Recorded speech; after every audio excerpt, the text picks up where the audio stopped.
Inagalang ko po si Senator Lacson, pero nakita ko po ngayon, parang walang direksyon yung kanyang pag-iimbestiga. Siya mismo, pinangalanan niya si Executive Secretary Lucas Bersamin at ang pamangkin nito, si Yusek Adrian Bersamin na tumanggap ng 8 bilyon mula kay Engineer Bernardo. Pero hindi niya po inimbestigahan, hindi niya pinatawag at ngayon lamang nabasa ko na wala siyang balak ipatawag ang mga Bersamin. Bakit po?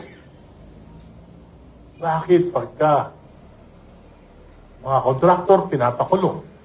Bakit pagka yung mga maliliit na engineers pinapakulong? Nakakasuhan ng mabilis. Pero bakit pag lumalapit na sa doorstep ng Malacanang? Bakit pagka mga kabinete na humihinto, umiiwas na sa investigasyon? Kaya po, napakalungkot kung yung pong 1.45 trillion na ito ay hindi maipapaliwanag. Command responsibility ng Pangulo ito. 2023, 300 billion. Pinalitan ng Kongreso. Inirmahan niya, hindi siya kumibo. Kabinete niya, DBM, hindi kumibo. Baka napalusutan siya.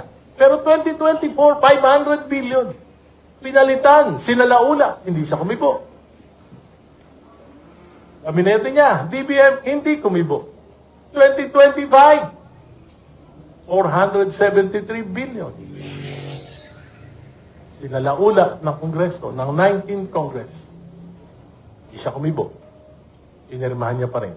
Maliban sa 26 billion na kanyang binito. Pero 473 billion po, yun natira ng mga insertions, diversions. Nagtataka po ako, dati-rati, para yung banggit, sa mga pangalan. Saldico, nag-resign, tumakbo. Sino po ba si Saldico? Chairman ng Committee on Appropriation. Sino ba ang araw-araw niyang kasama? Sino ba ang kasama niya nagpaplano? Si Speaker Martin Romualdez. At lahat ng 3 taon na ito, sino ba ang katuwang ng Kongreso, ng Kamara, sino ba ang Senado? No, pinabanggit lagi si Senate President Chis Escudero. Pero ngayon po, nahimik na rin.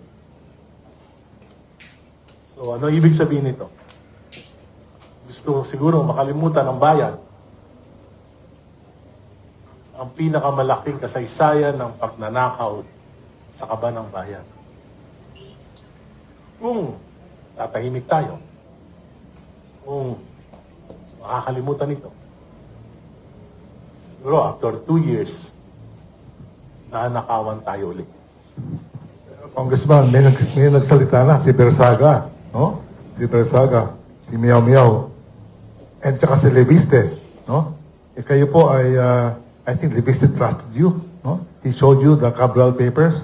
What can you tell us about that?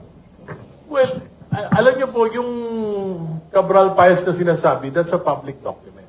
Meron naman pong kopya ang ombudsman, kinuha nila.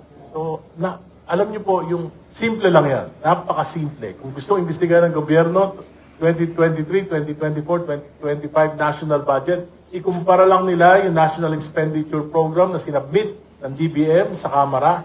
Tapos ikumpara doon sa GAA, makikita niyo na po yung mga insertions, diversions, at mga amendments. Pagkatapos po, lahat ng mga proyekto, alamin niyo lang kung sino yung mga naging contractor. Alam niyo na kung sino yung mga naging contractor. Yung mga contractors. Tapos tingnan nyo lang yung mga proyekto. Malalaman nyo na kung sino, ano yung ginawa at ano yung ghost at ano yung substandards. Napakadaling imbestigahan yan kung gustong imbestigahan.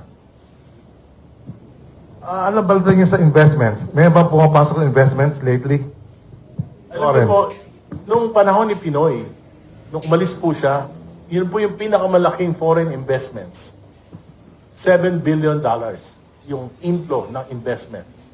Sa pagkaraan po ng 6 na taon ni Pangulong Duterte at 3 taon ni President BBM na wipe out po lahat itong $7 billion na ito.